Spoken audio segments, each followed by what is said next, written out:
This video has been requested over and over again. I have been putting it off, but this is the Panini Prizm Football Card Color Parallel Guide. Let's get into this.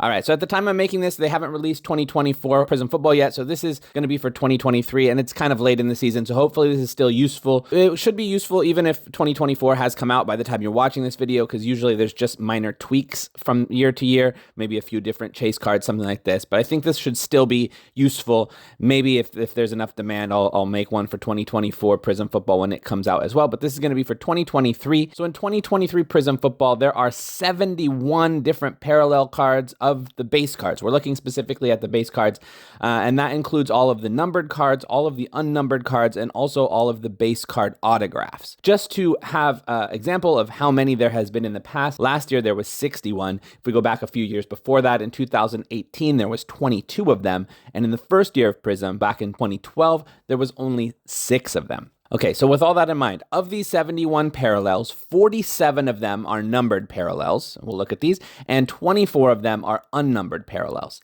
Now, the way that we're going to be looking at this is kind of how they are organized into different SKUs, because it's not just you get a box of 2023 Prizm Football and you have all of these available. Some of them are exclusive to some different SKUs. So we're going to look at some different hobby boxes, first off the line boxes, no huddle boxes, blaster boxes, mega boxes, retail boxes, things like this, and kind of see what is available. So first, let's look at the parallels that are exclusive to hobby boxes. So we've got the silver, we've got the orange numbered out of 249, the purple ice numbered out of 225, the blue wave numbered out of 199, the hyper numbered out of 175, the red wave numbered out of 149, the red wave auto also numbered out of 149, the purple numbered out of 125, the blue ice numbered out of 99, the green scope numbered out of 75, the green scope auto also out of 75, the orange wave out of 60, the purple power out of 49, and the purple power auto out of 49, the navy camo out of 25, the forest camo out of 15, the gold out of 10, the gold auto out of 10, the gold vinyl out of 5, the gold vinyl auto out of 5, the white knight out of 3, the black finite 1 of 1, the black finite auto 1 of 1, and then the snakeskin SSP. This is an unnumbered card, but it's one of the bigger chase cards among the unnumbered. Next, we're going to look at some parallels that are only available in first off the line boxes, mostly different shimmers. The red shimmer out of 35, as well as the auto version out of 35. The blue shimmer out of 25, as well as its auto version also out of 25. The gold shimmer out of 10, as well as the gold shimmer auto out of 10, the green shimmer out of 5, as well as its auto out of 5, and the black shimmer 1 of 1, as well as the black shimmer autograph 1 of 1. If there's any cards I can't find pictures of as I am making this video, I will hopefully put something up that looks like that. All right, the next we're going to look at is something called the no huddle boxes. So each of these has their own exclusive no huddle cards. There's also one autograph card per box. The most common ones are the unnumbered ones. This is the no huddle parallel, and this is the no huddle auto parallel, both unnumbered. You also have the blue no huddle card numbered out of 95, the red no huddle card numbered out of 70, the purple no huddle card numbered out of 35, the pink no huddle card numbered out of 15, the neon no huddle numbered out of 5, and the black no huddle 1 of 1. Different retail blaster boxes have particular configurations, and some of them have their own exclusive parallels as well. But just keep in mind, these are from blasters, which are among some of the lowest price configurations. So these are actually some of the most easily found parallels. If you have a blaster with 6 packs in laser exclusive blaster boxes, 5 of those packs will have laser parallels. In a disco exclusive blaster box, 5 of those packs will have a disco. And in orange ice exclusive blaster boxes, 5 of those 6 packs will have orange ice parallels. They make a lot of these configurations, which can make it a little bit confusing to figure out how rare certain things are, because you might not find, oh, you're not finding orange ice anywhere. You've been opening up hobby boxes, you've been opening up mega boxes, no orange ice, no orange ice. But actually, it's just because it's exclusive to this specific orange ice blaster box, which is actually one of the lower priced configurations. So it's actually not rare. It just doesn't pop up in all the different configurations. So that's one of the things you have to be weary of, because it's very difficult to figure out which card cards are more rare and which cards are actually quite common.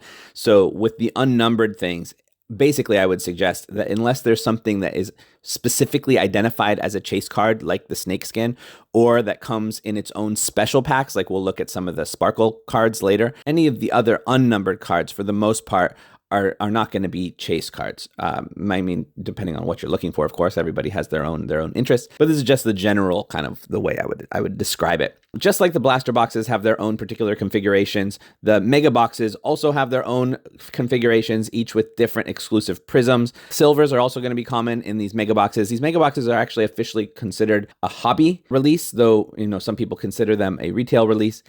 So silvers generally are only in hobby releases, and they are in this one. In fact, they're in every other pack in a mega box will have silvers. You can also find either the neon green pulsar exclusive, and you'll get 5 of those per mega box if you're getting the neon green pulsar exclusive mega box, or you could buy the purple pulsar mega box and get 5 of those, or you could buy the pink mega box and get 5 of those. The purple pulsar also has an auto variation, and the pink also has a pink auto. So you have a chance for those in there as well. The next one that's really rare that you won't find too much is the numbered out of 8 red and yellow prism, which is exclusive to the Asia release. This is particularly rare in the US as well because most of the cards are being released in Shanghai or someplace in Asia.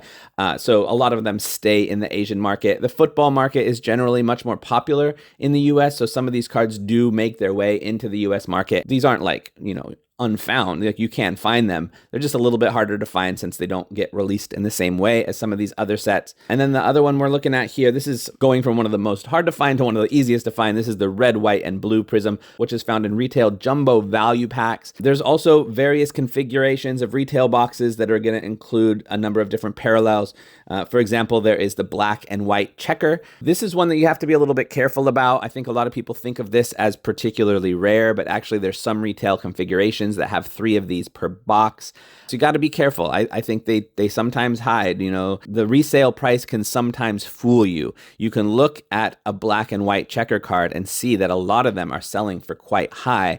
I'm suspecting that that's because most people don't realize, whereas this next one we're going to look at, the black and red checker, is rare. So I think this kind of sometimes is a hidden little thing. People will think the black and white checker is really rare and bid up for it quite high, but actually it's not rare. The black and red checker is the rare one.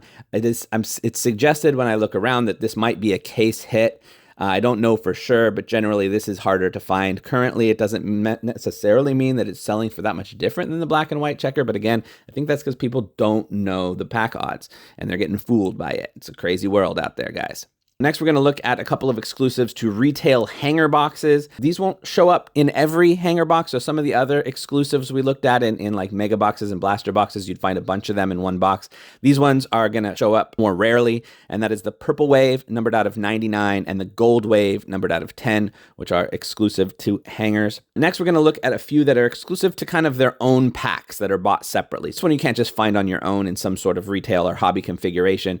These packs are sometimes given as replacements for redemption cards that Panini is unable to redeem, or you can buy them as individual packs, sometimes on eBay or someplace else, and sometimes from the Panini website itself. And generally, they're quite expensive for just a couple of cards. I think usually 3 cards in a pack, if I'm correct. And these ones include the white sparkle, the red sparkle, the blue sparkle out of 96, the gold sparkle out of 24. And the green sparkle out of 8. The next 6 here are ones that are found in various retail configurations. Whether or not they're more common or less common, it's hard to say. I think these are not hobby exclusive. These are in various retail configurations as well. I don't think any of these are particularly ultra rare or anything like that. But again, it's hard to say with some of these unnumbered parallels. If you don't know, you can look on the secondary market and see if some of them are selling for higher prices.